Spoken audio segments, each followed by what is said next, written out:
Sveiki, senokai nesimatėme ir jūs man prisiuntėte krūvą klausimų. Ačiū Jums labai už tai.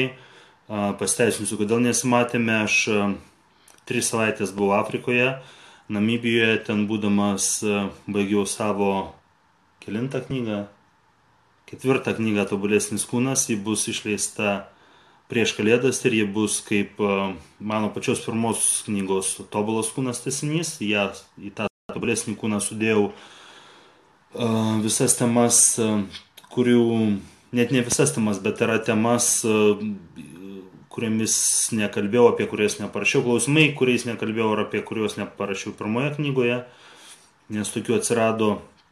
Pirmą knygą, kai parašiau, tai buvo toks įspūdis, buvo tokia labai pasitenkinimo būsena, kad turbūt atsakiau į viską, kas yra svarbiausia.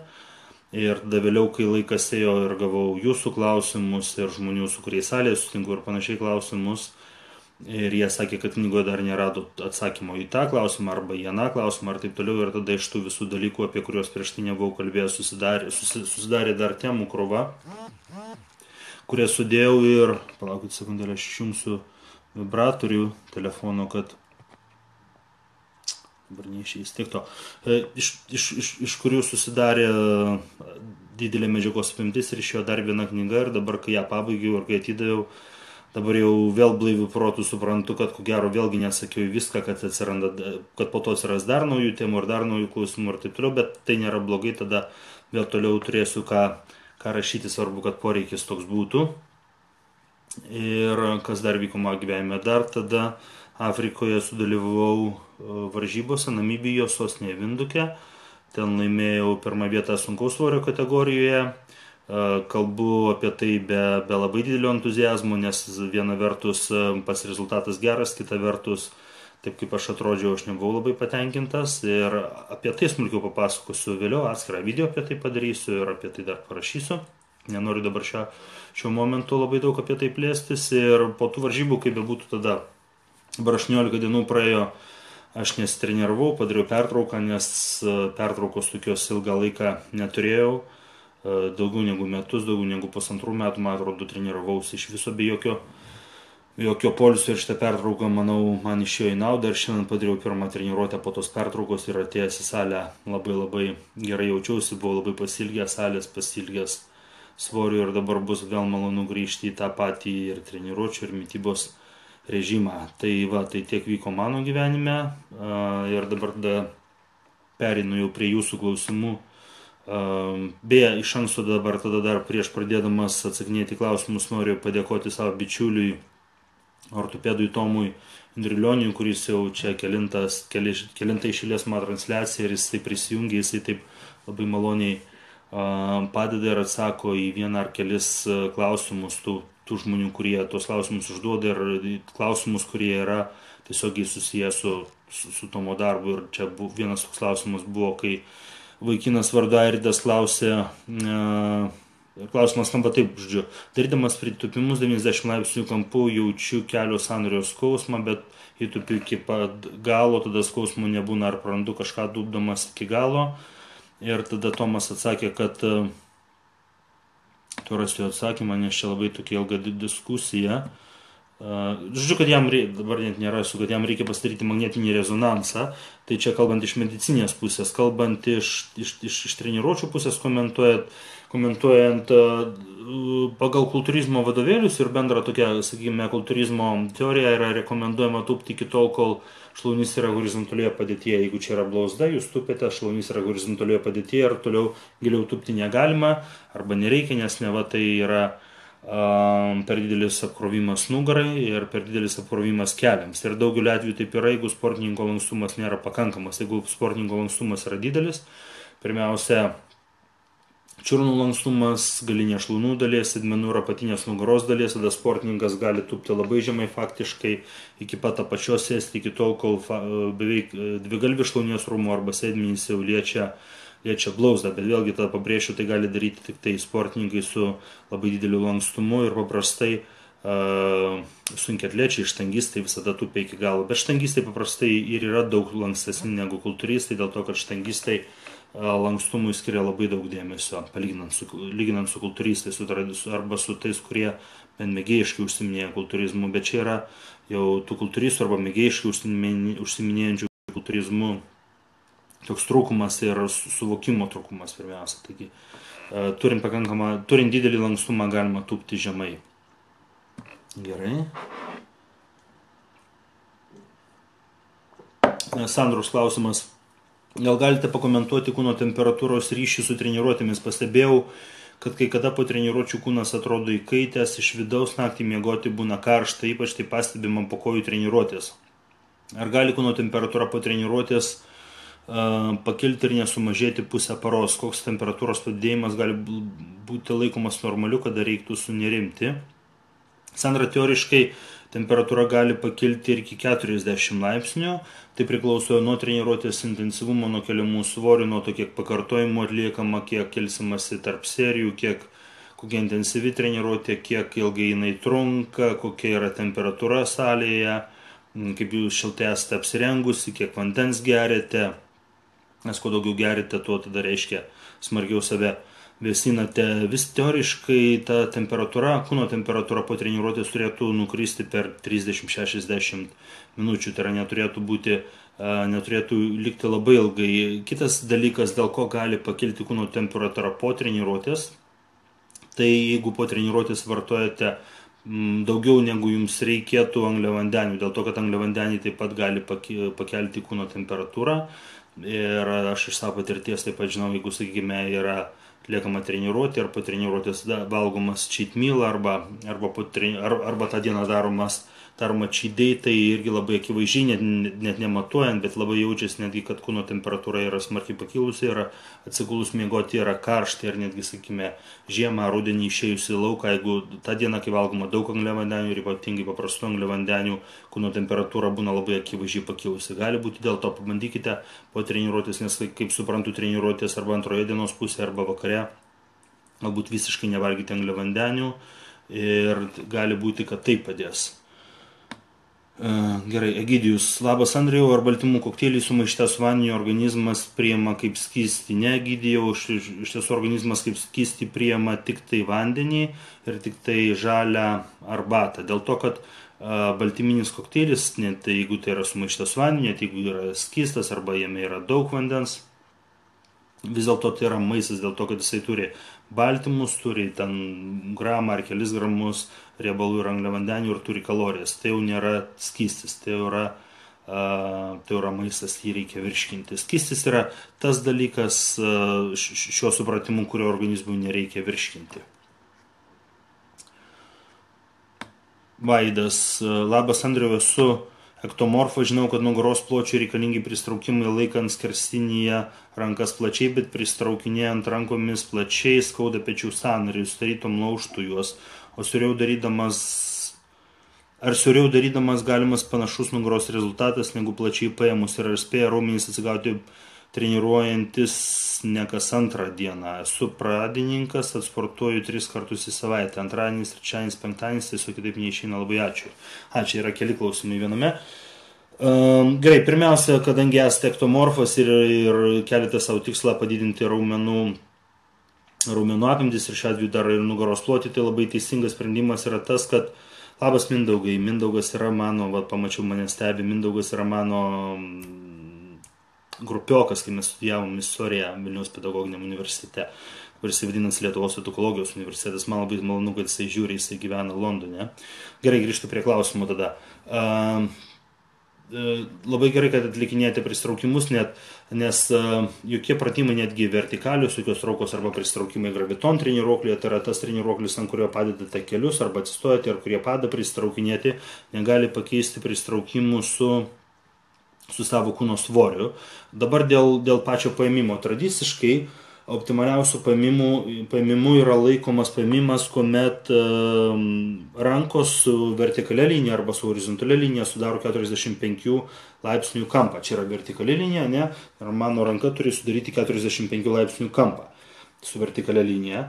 Jeigu aš imu per plačiai, šitas kampas jau yra didesnis negu 45 laipsniai, tai kas tada atsitinka? Tada ir pertempiami pečiai ir taip pat trumpėja judesio amplitudė, nes kuo platesnis paėmimas, tuo yra trumpesnis judesys. Dėl to iš tiesų daryti tai labai plačiai ir skausminga, ir neprasminga dėl to, kad nėra efektyvu. Taigi, jeigu, aš nežinau, kokiu tiksliai pločiu jūs atliekate tą pratimą, nes išsireiškimas plačiu paėmimu yra toks ganėtinai sąlygiškas, bet jeigu tai yra plačiau negu 45 laipsnių kampas, to daryti nereikia. Jeigu yra skausmas netgi laikant rankas 45 laipsnių kampų, galima tai daryti dar siauriau, dėl to rezultatas nebus prastesnis ir netgi tiesą sakant amplitudė bus dar šiek tiek ilgesnė ir tada raumenų susitraukimas judesio viršuje bus dar šiek tiek stipresnis. Ir gerai. Toliau. Ar spėja raumenys atsigauti treniruojantis ne kas antrą dieną? Ir vaikinas sako, kad sportuoja 3 kartus per savaitę. 3. Ir treniruotės daro antradienį, trečiadienį ir penktadienį. Idealus variantas būtų tokiu atveju pirmadienis, trečiadienis, penktadienis, bet tame nieko blogo, tol kol jūs kiekvieną raumenų grupę treniruojate ne dažniau negu vieną kartą per savaitę. Ypatingai jeigu esate ektomorfas, dažniau treniruoti jums nereikia, nes tada iš tiesų ir raumenys, visas organizmas nesugebės, nespės atsistatinėti. Jeigu treniruojatės tokiu grafiku, kokį prašėte, bet ir kiekvieną raumenį treniruojate vieną kartą per savaitę, viskas yra teisinga. Romas klausia, skauda raumenį, nugaros pamentimi, nebuvo kelti jokie ekstremalūs rekordiniai svoriai, įtariu, kad galbūt peršalimas, perpūtė ir panašiai. Sportuojant kentėti galima, ar turėčiau susilaikyti nuo treniruočių kažkurį laiką. Roma, iš tiesų jūs turite susilaikyti tik nuo tų pratimų, tik nuo tų judesių, kurie skausmą iššaukia. Galite išsiieškoti judesius, kuriuos atliekant skausmo nėra ir juos galite atlikinėti. Jeigu atlikinėjate pratimus per skausmą, galite sukelti uždegimą ir tas gijimo procesas labai ilgai užtruks, to neverta daryti. Treniruotis galite, tik tai atlikinėkite tuos pratimus, kurie skausmo neiššaukia. Edvinas, sveikas Andriau, ar endomorfui apsimoka daryti žemą pakartojimų skaičių, laikantis keto dietos tam, kad išlaikyti jėgą, ar vis dėlto aukštas pakartojimų skaičius reikalingas dėl raumenų hipertrofijos. Hipertrofija tai yra raumenų apimties augimas. Asmuo kalorijų deficite, tikslas graži išvaizda. Kaip čia dabar atsakyti? Išlaikyti jėgą. Taip, išlaikyti jėgą, neapimti. Gerai. Pirmiausia, norint išlaikyti jėgą, iš tiesų reikia dirbti su didesniais svoriais ir su mažesniu pakartojimu ir atlikti mažesnį pakartojimų skaičių. Kitaip jėga nėra nei vystoma, nei išlaikoma. Jeigu būtų klausimas, ar daryti žemą pakartojimų skaičių ir kelti didelius svorius, bandant išlaikyti raumenų apimtis ir žmogus yra endomorfas, tai tada tai nebūtų būtina dėl to, kad endomorfas iš tiesų labai lengvai priauga riebalų, bet lengvai priauga ir raumenų, jisai sunkiai meta riebalus, bet yra labai maži šansai, kad jisai sudegins raumenis. Endomorfui yra sunku sudeginti raumenis.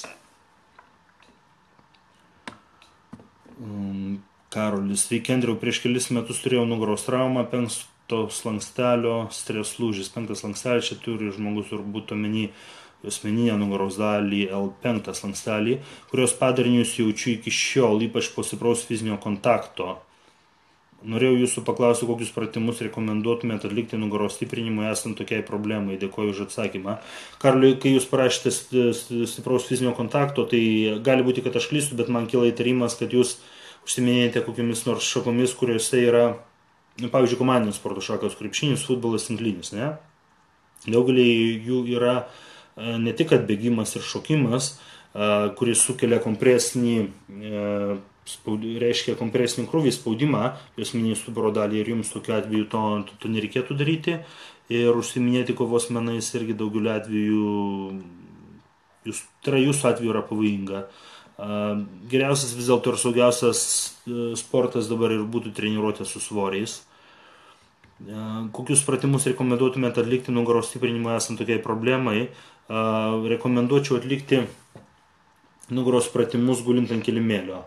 Gulint ant pilvo ant kilimėlio, pats paprasčiausias būtų priešingos rankos ir kojos kilimas. Kai gulite ant kilimėlio, rankos kojos ištiesos ir keliate, tarkime, dešinę ranką ir kairę koją. Vienu metu po to nuleidžiate ir vėl kartojate. Ir taip, tarkime, 12 pakartojimų padarote dešinę ranką, kairę koją, o po to kairę ranką ir dešinę koją.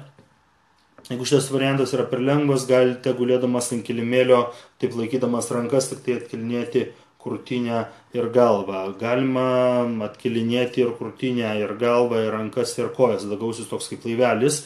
Į ką reiktų atkreipti dėmesį atlikinėjant šitos pratimus, tai kad nekelti nei rankų, nei kojų, nei korpuso per aukštai, nes keliant per aukštai gaunasi per stiprus nugaros raumenų to juosminės nugaros dalies spinal erector, to raumens susitraukimas ir tada gaunasi irgi spaudimas tarp slankseliniams diskams ir kas gali sukelti ir skausmą ir diskomfortą. Todėl iš tiesų reiktų pradėti nuo labai labai mažos amplitudės, labai neaukštai atsikelinėti nuo žemės. Net jeigu jūs tik tai šiek tiek atsikeliate nuo žemės, atkeliate, tarkime, krūtinę, ranką ar koją, nei ranka, nei koja pati ore kabėti negali, dėl to, kad jinai sveria ir veikiant žemės traukai jinai kristų. Ne, jeigu jinai nekrenta, reiškia nugaros raumenys jau ją laiko, net jeigu jinai atkelta nuo žemės ir tik tai per centimetrą, per 1 centimetrą. Todėl pradėkite nuo kažkurio iš šitų pratimų, aš pradėjau vardinti juos nuo pačio lengviausio ir baigiau šiek tiek sunkesniu. Ir tik tai atlikinėkite labai mažą judesio amplitudę, trumpą judesio amplitudę, tai turėtų būti saugiausias variantas. Gerai, vėl gurštelsiu. Gintarė klausia, ar užtenka mezomorfo kūno sudėjimo žmogui skirti 1 dieną per savaitę vienai raumenų grupiai lavinti, norint tos raumenys greitai ir efektyviai auginti, o gal tą raumenų grupę reikėtų treniruoti dažniau. Ne, Gintarė, vis dėlto daugeliu atveju tiek ektomorfui tai būtinai, bet ir mezomorfui optimaliausia yra treniruoti kiekvieną raumenų grupę 1 kartą per savaitę, dažniau nereiktų. Galbūt išimtis būtų tik tai, pilvo presas yra išimtis, galima kelis kartus per savaitę, blauzda ir kai kuriais atvejais gali būti deltiniai raumenys, ypatingai galinis deltinis raumuo, dėl to, kad blauzda yra ištvermingas raumuo, presas yra ištvermingas raumuo, galinė delta, yra mažas raumuo, ir kai mažas raumuo jis kelia mažą svorį, kai kelia mažą svorį jis atsistato greičiau. Visų kitų raumenų treniruoti dažniau negu 1 kartą per savaitę nereikia, neverta, tai nėra prasminga ir nėra efektyvu. Virginijus klausia, deginant riebalus, čia toks pristatymas klausimo, norėjau paklausti, kaip išsirinkti maitinimosi planą iš tokios daugybės. Šnekėjau su 5 treneriais, visi skirtingus planus duoda, vienam daug daržovių, kitam 0 daržovių, negalima druskos, iš paraginės pupelės, vienas gerk proteiną, kitas negerk. Kodėl taip kardinaliai skiriasi mitybos planai? Būčiau dėkingas už patarimą. Gerai. Virginijau, aš savo toje būsimoje knygoje parašiau apie tas dietų sistemas, kurias dažniausiai naudoja kultūristai rengdamiesi varžyboms. Tai yra tokios dietos: mažai angliavandenių turinti dieta, mažai riebalų turinti dieta, arba carb cycling, arba rusiškai uglevodinė čeridavanja, kai, tarkime, 1 dieną valgoma, tai yra 2 dienas nevalgoma visiškai angliavandenių, 1 dieną valgoma daug ir 4 dieną valgoma vidutiniškai. Arba tokios schemos gali būti įvairios. Principe, taip yra dėl to, vieningos nuomonės nėra, arba vieningo mitybos plano nėra, kalbant su skirtingais treneriais, dėl to, kad skirtingi sportininkai naudoja skirtingas schemas rengdamiesi varžyboms. Ir įdomus dalykas, sekundėlę, rodo, kad silpnas interneto ryšys, aš palauksiu. Gerai, interneto ryšys grįžo. Reikalas yra tas, kad netgi naudojant skirtingas schemas galima padaryti labai neblogą formą. Galbūt, sakykime, kiekvienam sportininkui, kuris rengiasi varžybom ir nori išspausti maksimalią formą, vienas mitybos planas yra, arba tiksliau kalbant, viena kažkuri mitybos sistema labiau tinka negu kita, bet padaryti kokią nors, vadinkime, pležinę formą arba fotosesijai gerą formą galima naudojantis skirtingomis mitybos sistemomis. Dėl to nuomonės vieningumo nėra. Ir tai yra normalu, ir tai nėra blogai. Ir kiekvienas treneris dažniausiai kalba ir siūlo tą mitybos planą arba tą mitybos sistemą, kuri jam pačiam atrodo priimtiniausia, kuri jam pačiam labiausiai suveikia. Ar tai yra visiškai teisinga? Galbūt ne, dėl to, kad kiekvienas žmogus yra individualus ir panašiai, ir tai netgi turėtų priklausyti ir nuo kūno tipo ir taip toliau. Sakykime, aš asmeniškai esu išbandęs ir mažai angliavandenių turinčią dietą, ir esu rengęsis varžyboms su mažai riebalų turinčią dietą, ir paskutinį kartą rengiausi su keto diet, nors nepaisant to, kad Kito dietą aš esu pirmą kartą bandęs 2011 metais ir man jinai labai patiko, bet man taip pat yra gerai forma pavykusi ir valgant angliavandenius. Pavyzdžiui, kito dietos laikantis angliavandeniai visiškai nevalgomi. Todėl galima rezultatą gauti skirtingais būdais ir galima gauti gerą rezultatą. Tada jūs kalbate apie tai, kad vienas sako, kad valgyti daug daržovių, kitas daržovių negalima. Tai vėlgi priklauso nuo mitybos plano. Teoriškai laikantis keto dietos, jeigu visiškai paraidžiui pagal tą protokolą, maitinantis, tai daržovių galima valgyti labai mažai, bet nebūna, kad visiškai nulis daržovių. Daržovės vis dėlto reiktų valgyti dėl to, kad jos padeda baltymus pasisavinti, ir kai laikotės dietos, kadangi reikia valgyti labai daug baltymų, baltymai intoksikuoja, tai yra užteršia organizmą ir labai rūgština, o daržovės padeda kaip tik tos visus toksinus pašalinti iš organizmo. Todėl daržovės reiktų valgyti. Būna su daržovėmis kiti apribojimai, kad valgyti tik tai žalias daržovės, tai labai mažai kalorijų ir labai mažai angliavandenių turinčias daržovės, tokias kaip salotų lapai, agurkai, ir nevalgyti tų spalvotų daržovių, tarkime, pomidoras, paprika. Dėl druskos čia yra labai didelis nesusipratimas ir manau, kad daugelis trenerių supainioja pasirengimą varžyboms ir žmogaus, kuris ruošiasi ne scenai, bet tiesiog nori atrodyti gražiau, arba būti lieknesnis, arba sausesnis, ar reliefingesnis, savo išsikeltą tikslą, bet tai nėra lipimas į sceną.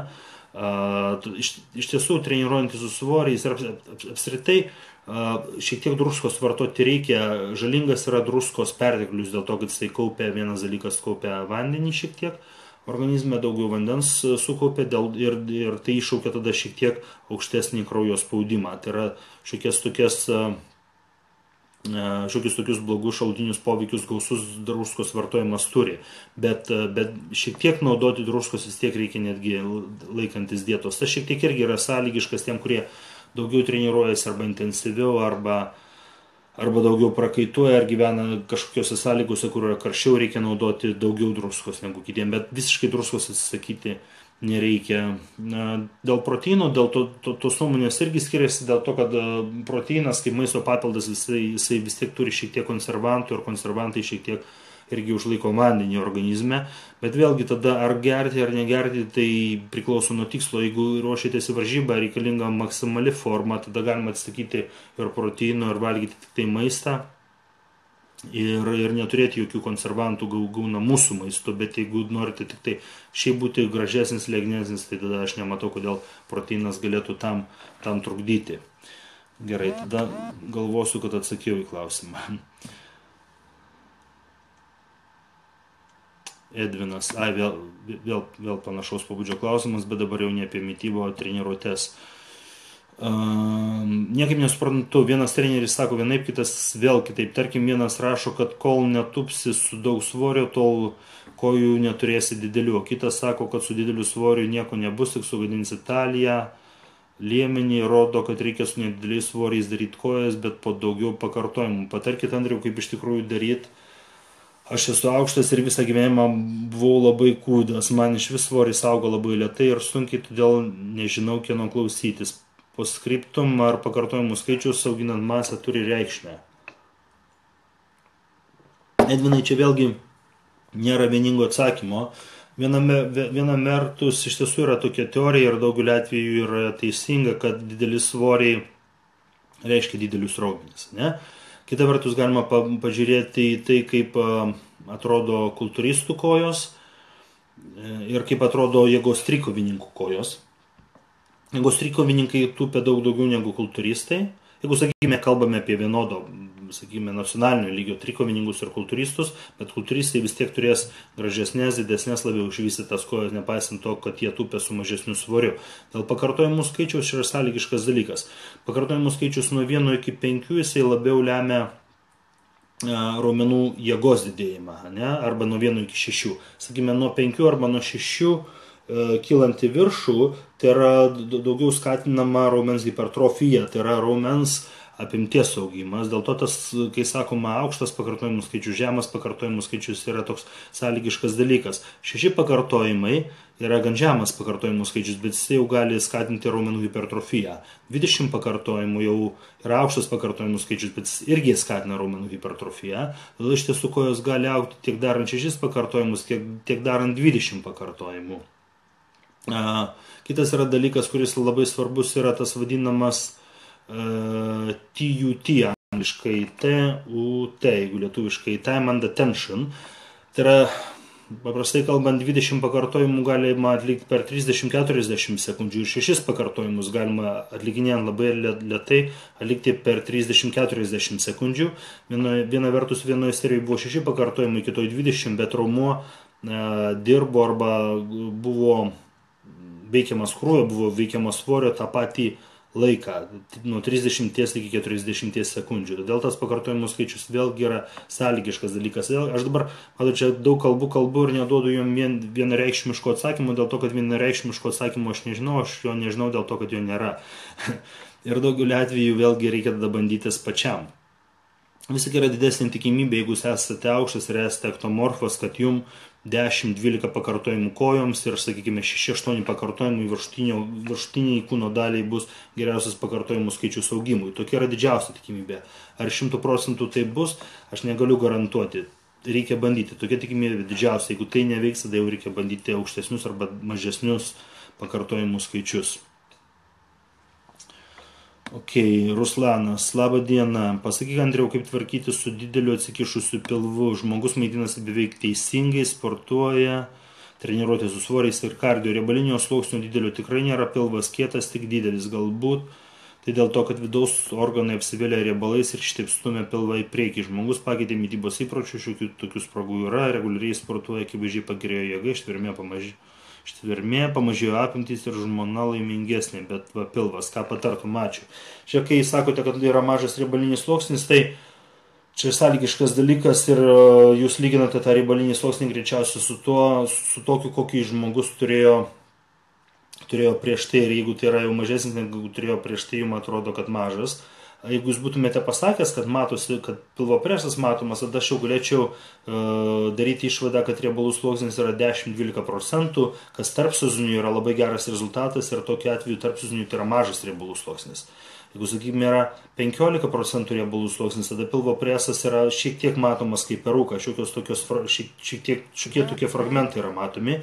Jeigu riebalų sluoksnis yra apie 20% kūno masės, pilvas vis dar gali būti plokščias, bet pilvo preso jau nesimatys. Todėl čia toks dalykas dėl riebalų sluoksnio, ką pasakėte, yra sąlygiškas.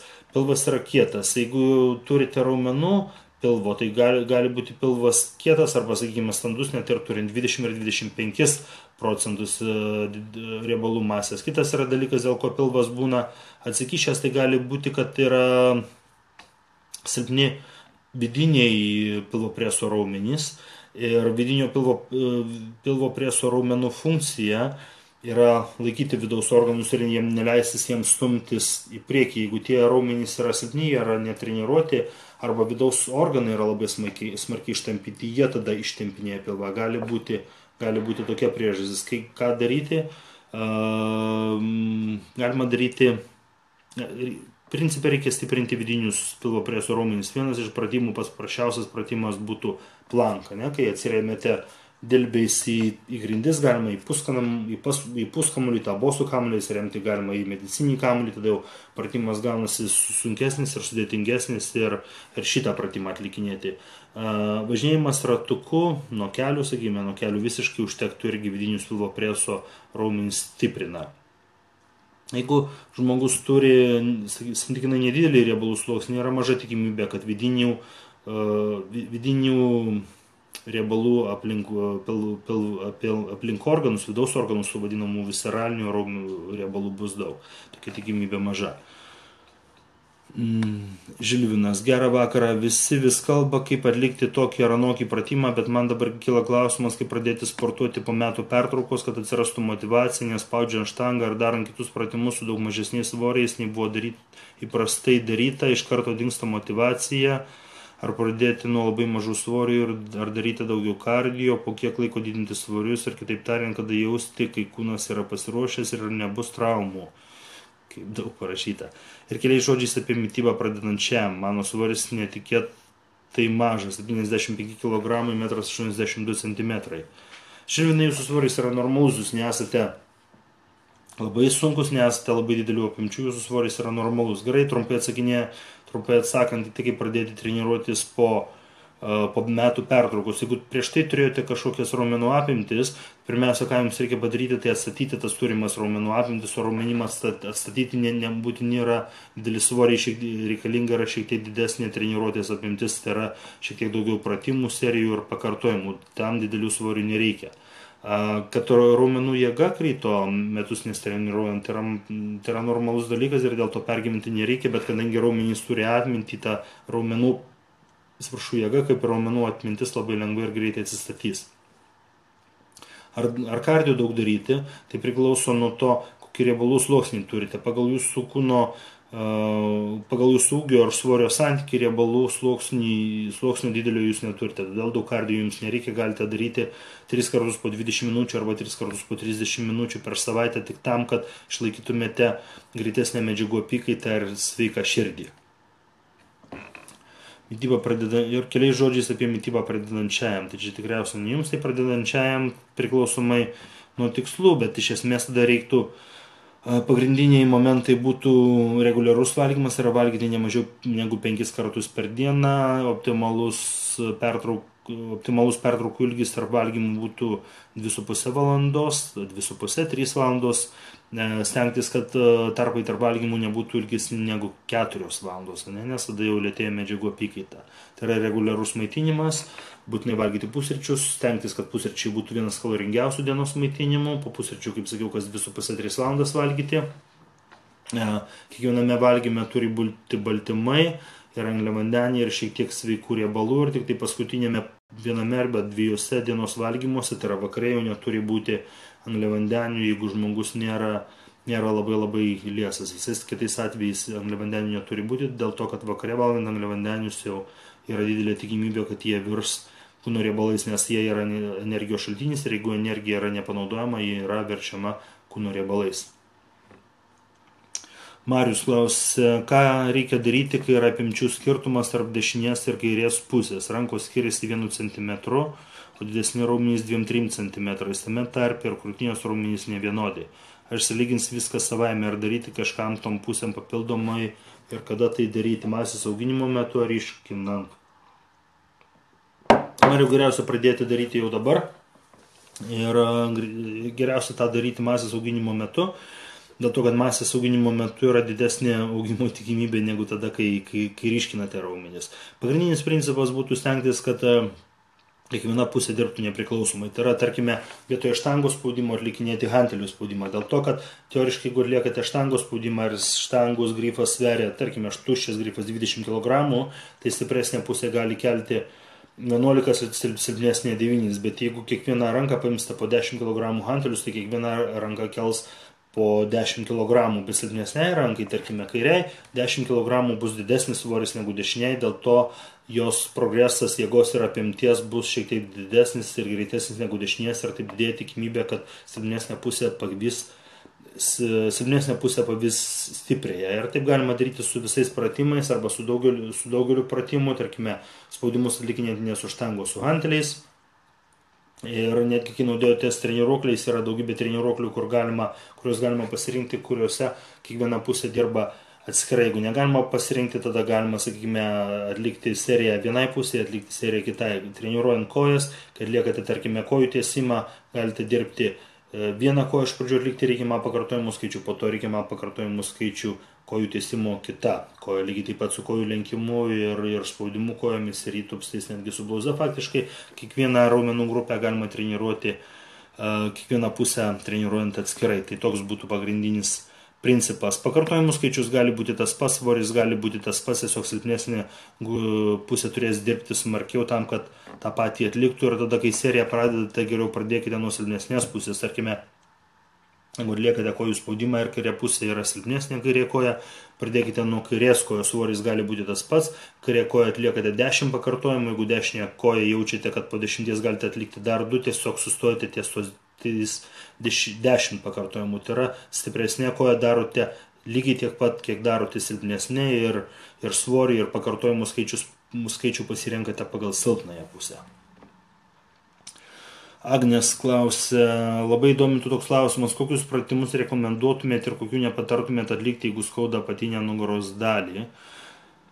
Pirmiausia, reikia išsiaiškinti, dėl ko skauda apatinę nugaros dalį ir tik tada galima rekomenduoti, o skaudėti gali dėl įvairių priežasčių. Dažniausia skausmo priežastis būna raumenų hipertonusas, tai yra tai, kad raumenys yra pernelyg įsitempę ir jie pernelyg įsitempę būna arba nuo pervargimo, arba dėl to, kad jie yra treniruojami ir treniruotės metu jie smarkiai susitraukinėja negu ištempinėja ir netliekamas raumenų tempimas. Gali būti kažkoks raumenų disbalansas, todėl pirmiausia reiktų išsiaiškinti, dėl ko skauda raumenys ir tik po to jau galima rekomenduoti, ką daryti. Jeigu, sakykime, nugaros apatinę dalį skauda dėl to, kad nugaros raumenys yra pernelyg įstempę, tai yra jie hipertonuse, tada nugaros apatinės dalies treniruoti kurį laiką gali iš viso nereikia, ją reikia tik tai ištempinėti ir atpalaiduoti. Tada daugiau reikia treniruoti raumenį antagonistą, kuris tokiu atveju bus pilvo presas. Gali būti, kad nugarą skauda, jeigu yra sėdmenys pernelyg įsitempę ir gali būti, kad nugarą skauda, jeigu yra pernelyg įsitempę ir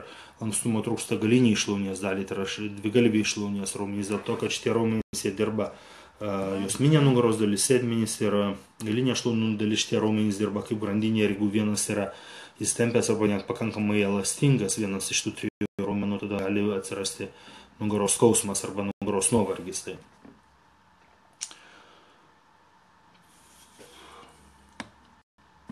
Matas, sveikas Andriau, norėčiau pasiteirauti, kokios yra efektyvios priemonės rūgščių padidėjimui malšinti. Matai, tai pasižiūrėkite, paieškokite apie tokio dalyko kaip šarminė mityba. Tai yra, pirmiausia, reiktų valgyti greičiausia mažiau mėsos ir baltyminio maisto, daugiau daržovių, bet jeigu mes kalbame apie skrandžio padidėjusį rūgštingumą, tai vis dėlto pirmiausia reiktų klausti gydytojo, ne manęs, dėl to, kad aš nesu gydytojas. Julius, numečiau svorio 37 kg ir sumažėjo jėga 30%. Juliau, tai yra normalu, tiek daug numetus, natūralu, kad jėga sumažėjo dėl to, kad pirmiausia, metant svorį ir deginant riebalus, niekada nenumetate niekada nesudeginate tik tai riebalų. Iš tų 37 kg, kuriuos numetėte, nėra 37 kg riebalų dalis tų kilogramų yra ir prarasti raumenys. Tiesiog tai neišvengiamai atsitinka ir dėl to natūraliai ir sumažėja jėgos rodikliai. Toliau skaitau, mėgėjiškai dabar žaidžiu krepšinį, treniruotės 2 kartus per savaitę, plus varžybos 1 kartą. Taip pat sportuoju su svoriais 3 kartus per savaitę. Ar gali pavykti padidinti jėgą? Krepšinio atsisakyti neina, ar laukti, kol pasibaigs krepšinio sezonas ir tada auginti masę ar didinti jėgą? Iš tiesų, kol žaidžiate krepšinį ir tol, kol rūpinatės turėti mažesnį kūno svorį arba mažesnį riebalų sluoksnį, tuo pačiu momentu ir didinti jėgą, dėl to, kad krepšinis yra aukšto intensyvumo kardio krūvis, didinti jėgą ir didinti raumenų apimtis sunkiai pavyks. Ką daryti, jeigu krepšinio atsisakyti neišeina? Dabar jūs kalbate apie tos dalykus, apie 2 skirtingus dalykus, kurie iš esmės yra nesuderinami. Viena vertus, aš nekalbinu jūs atsisakyti krepšinio dėl to, kad jums krepšinis ko gero labai patinka ir užsiminėti jėgos augimo. Aš jūsų neįkalbinėjau to daryti, nes tai nebūtų teisinga. Jūs turite pasirinkti pats ir pasirinkti tai, kas jums labiau patinka. Bet jeigu labiau patinka krepšinis, tada labai ir jūs treniruotės 2 kartus per savaitę ir 1 kartą per savaitę žaidžiate, tai jau 3 kartus per savaitę jūs lakstote po aikštelę, kas yra labai daug. 3 kartus per savaitę aukšto intensyvumo kardio krūvis. Tai labai didelių tokių pasiekimų turėti treniruoklių salėje nepavyks. Tiesiog reikia pasirinkti. Jeigu pasirinkote krepšinį, tada turite susitaikyti su tuo, kad didelės raumenų apimties ir jėgos nepadarysite. Lukas. Treniruoti jėgai labiau rekomenduotumėte splitą, kur kiekviena raumenų grupė gauna atskirą dieną, ar skirsti dienas į viršaus ir apačios dienas. Ačiū iš anksto. Lukai, treniruojant jėgą geriausia pagal jėgos trikovės programas, ir pagal jėgos trikovės programas kiekviena didžioji raumenų grupė, kurios yra kojos, nugara ir krūtinė, treniruojamos vieną kartą per savaitę. Ir tarp jų dažniausiai daroma tarp tų treniruočių vienos dienos pertrauka. Ir taip, raumenų grupė kiekviena treniruojama vieną kartą per savaitę. Ir tai ne viršaus apačios treniruotė, o krūtinė, nugara ir kojos. Donatas, sveikas Andriau, noriu tavęs paklausti, ar būtų gerai treniruoti raumenis 2 kartus per savaitę. Daug kur skaičiau, kad raumenys pilnai atsigauna per 48-72 valandas. Ar pavyzdžiui būtų tinkamas toks splitas, 3 dienas sportuoju, 1 laisva ir vėl kartuoju. Sportuoju apie 3 metus, labai dėkui už atsakymą. Donatai, jeigu pažiūrėti į kultūrizmo istoriją ar pasižiūrėti į praėjusio amžiaus 80-metį ir ankstesnį laiką, tai daugelis sportininkų, kalbu apie Arnoldo Švarcnegerio laikus, kiekvieną raumenų grupę treniravo 2-3 kartus per savaitę, ne? Bet jie neturėjo tokios didelės raumenų masės ir tokios didelės raumenų apimties kaip dabartiniai sportininkai, modernus kultūristai, kurie kiekvieną raumenų grupę treniruoja 1 kartą per savaitę. Ir treniruojant vieną raumenų grupę 1 kartą per savaitę, raumenų atsistatymo tikimybė yra pati didžiausia. Ir tai yra optimaliausias variantas rūpinantis raumenų jėgos ir masės augimu. Esate skaitę, kad raumenys pilnai atsigauna per 48 arba 72 valandas, kas yra 2 paros arba 3 paros. Tai yra teisinga. Tai yra teoriškai, jeigu jūs treniruotumėte tik tai raumenys, galima būtų treniruoti juos dažniau negu 1 kartą per savaitę. Bet reikalas yra tas, kad centrinė nervų sistema taip greitai neatsistato. Ir jeigu treniruotumėte raumenys kas 2-3 paras, nes tiek laiko jam užtenka atsistatyti, centriniai nervų sistemai per savaitę susidarytų labai didelis krūvis. Kiekviena raumenų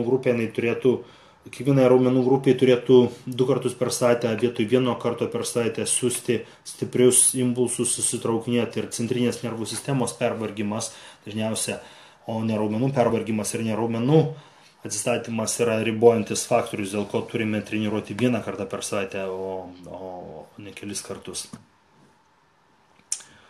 Deividas, sveiki, ar patartina reguliariai keisti hipertrofijos į jėgos ir jėgos į hipertrofijos treniruotės? Taip, kaip dažnai, Deividai, tai visiškai priklauso nuo jūsų tikslo. Jeigu jūs derinate, jūs norite vienu metu turėti ir šiek tiek didesnius jėgos rodiklius ir didesnę raumenų apimtį, tada prasminga. Viena iš tokių, sakykime, sistemų populiaresnių būna, kai 2 savaitės treniruojamasi atliekant pakartojimus, kai 2 arba 3 savaitės treniruojamasi, kai atliekamas pakartojimų skaičius, kuris labiau skatina į raumenų hipertrofiją, tai yra 8-12 arba, sakykime, 10-12 arba 10-15 pakartojimų ir 1 savaitę atliekamos treniruotės su mažu pakartojimų skaičiumi, kuris yra, sakykime, 6-8 arba netgi, atsiprašau, mažiau negu 6. Faustas, kokius pratimus reikia daryti, kad išvystyti šlaunies keturgalvio šoną ar padaryti šlaunį apvalesnę? Jūs, Faustai, klausite čia apie tą raumenį, kuris vadinamas išorinis platus šlaunies raumuo, mastus laterialis. Pačia didžiaja, teoriškai, jeigu jūs atliekate spaudimą, siaurų pėdų pastatymų arba pritupimus, tarkime, hako treniruoklėje arba smido treniruoklėje, siaurų pėdų pastatymų, tai toks pratimų atlikimas turėtų stimuliuoti išorinės šlaunies augimą. Faktiškai ir praktiškai, jeigu genetiškai ta išorinė šlaunies dalis nėra didelė ir nėra dominuojanti, tai netgi toks treniruočių stilius labai mažai ją pakeičia. Indrė, ar teisybė, kad numetus nuo pilvo vidinių riebaliukų sureguliavus mitybą net neverta daryti pilvo preso pratimų, nes presas neišryškės? Nenumetus. Pratimus presui verta daryti tik atėjus stadijai.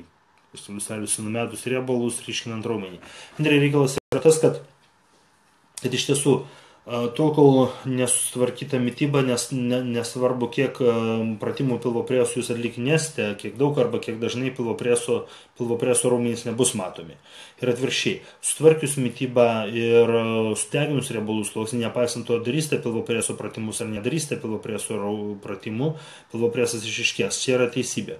Kitas dalykas yra tas, kad pilvo presą, nepaisant to, ar jis matomas ar nematomas, ar jūs ketinate ar planuojate jį pamatyti, ar neketinate ar neplanuojate, įtreniruoti vis tiek reikia dėl to, kad tai yra vienas iš tų raumenų pilvo presas, tiesusis pilvo presas, tai yra įstrižiniai pilvo preso raumenys, tiesiai nugaros raumenys ir įstrižiniai nugaros raumenys yra korpuso raumenys, kurie stabilizuoja liemenį ir kurie labai svarbus yra kaip raumenys stabilizatoriai atliekant visus kitus pratimus. Todėl netgi jeigu pilvo presas nėra matomas arba neplanuoja būti matomas, treniruoti vis tiek reikia dėl jo funkcionalumo, nes funkcionaliai tai yra labai svarbus raumuo. Roberta, kada geriausia naudoti L-karnitiną ar kada fat burnerį? Kurį geriau naudoti treniruočių dienomis? Didžiąją dalį treniruotę sudaro kardio ir ištvermės pratimai. Roberta, daugeliu atveju, jeigu jūs rūpinate savo sveikatingumu tuo pačiu metu, ne tik tai fizinę formą, aš patarčiau naudoti tik tai L-karnitiną ar nenaudoti fat burnerio. Tai yra riebalų degintojų nenaudoti, tų, kurie savo sudėtyje turi kažkokius energetikus arba stimuliatorius. L-karnitinas, pats L-karnitinas yra tik tai kaip lipotropikas, bet jisai nėra stimuliuojantis, tai yra jisai organizmui neturi jokių šalutinių poveikių, dėl to jį naudoti visiškai saugu. Fat burneriu, jeigu jūsų tikslas nėra varžybinė forma ir jūsų kūnas arba jūsų forma nėra jūsų pragyvenimo šaltinis, fat burnerio vartoti aš jums nerekomenduočiau, dėl to, kad šalutiniai poveikiai yra vis tiek didesni negu galima nauda arba galimas efektyvumas šitų preparatų. Tai sakydamas, aš nesakau, kad aš pats nenaudoju fat burnerių, aš pats, tiesą sakant, dabar naudoju vis mažiau ir galvoju, kad sekantį kartą, kai rengsiuosi varžybom, greičiausiai tą darysiu po metų, fat burnerių aš iš visų nenaudosiu ir naudosiu tik L-karnitiną, dėl to, kad savo gyvenime aš esu prinaudojęs labai daug fat burnerių ir tiesą sakant, jeigu yra labai subalansuota mityba, tikrai subalansuota mityba, tai riebalai dega ir be jų. Gerai, kadangi jaučiu, kad pats jau vargstu ir kalbėjau jau 45 minutės, kas yra faktiškai viena akademinė valanda, atsakysiu dar vieną klausimą. Visko atsakyti nesuspėsiu, bet niekada tai nebūna, kad viską pavyktų atsakyti.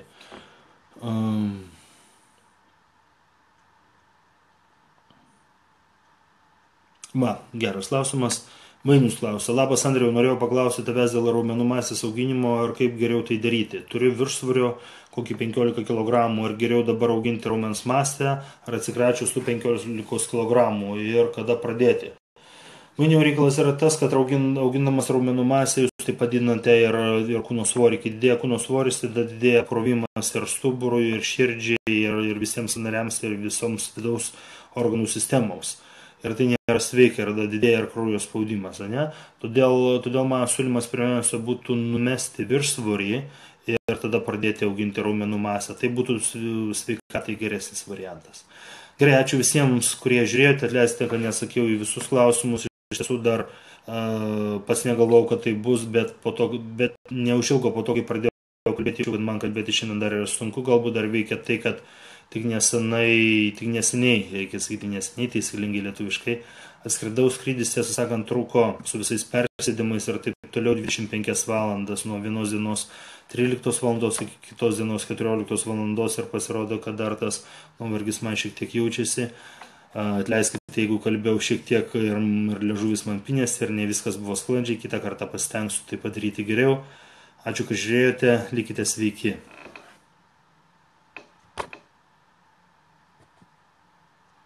Taip, reikia išsitikrinti dabar.